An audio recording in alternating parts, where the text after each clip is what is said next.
SJM Holdings, presented by Marina Foles and Shayna Arsenault. SJM Holdings' mission statement is that their purpose is to bring a new prosperity to Macau and to improve the welfare and living standards of its citizens.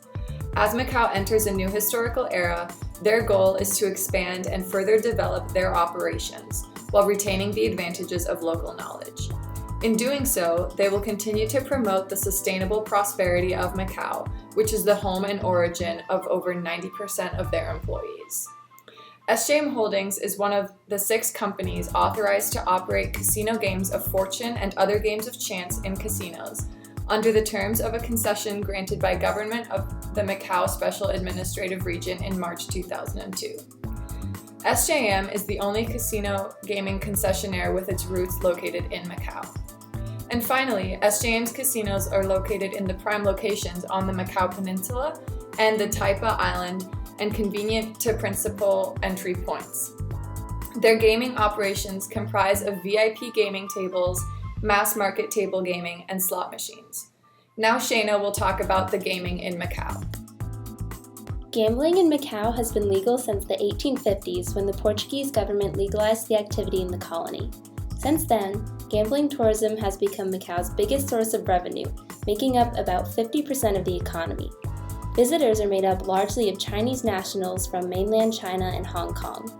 With the entry of large foreign casinos from Las Vegas and Australia, Macau overtook the Las Vegas Strip in gaming revenues in 2007. Until Western-style casino games were introduced in the 20th century, only Chinese games were played in Macau, the most popular being Fan-Tan. Generally, gambling in Macau can be divided into one of 4 categories: casino games, greyhound racing, sports betting, and lotteries. At the present time, Macau does not license online gaming operations. Next, I'll cover the history of SJM. On November 28, 2001, the Sociedade de Jogos de Macau was incorporated as a limited liability company in Macau. In February of 2002, SJM successfully won its tender to become a concessionaire operating casino. In the next month, SJM signed a gaming concession contract valid until March 31, 2020, with the Macau government. And on April 1, 2002, SJM commenced operations with 11 casinos. Since then, they've opened several more groundbreaking casinos and resorts in Macau and became listed on the main board of the Stock Exchange of Hong Kong. Next, I'll discuss SJM's business model. SJM Holdings is a holding company whose principal asset is the controlling interest in the Sociedade de Jogos de Macau. They own 17 casinos in Macau as well as 2 hotels. The company operates through 2 business segments: gaming operations and hotel and catering operations. The gaming operations segment is focused on the operations of their casinos and other related facilities, while the hotel and catering operations segment focuses on the operation of the hotel, food and beverage outlets, and other related services. Next, Marina will go into SJM's locations and properties. As Shayna previously mentioned, SJM Holdings owns 17 casinos in Macau and Taipa Island.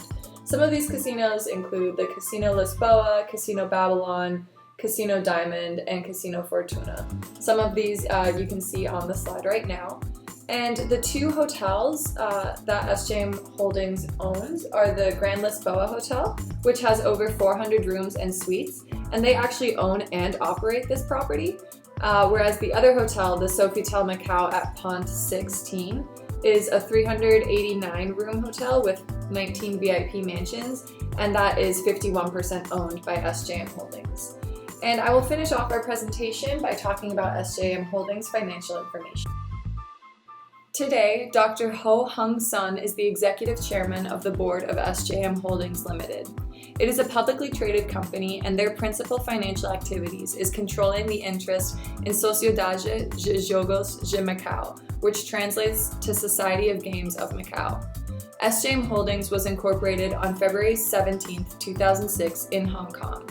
It was listed on the Hong Kong Stock Exchange on July 16, 2008. On the screen, you can see a screenshot depicting SJM Holdings stock information over the last 7 years. And despite the recent drop over the last 2 years, the stock seems to be leveling out. So that wraps up our presentation about SJM Holdings. Hope you enjoyed it and thanks for watching!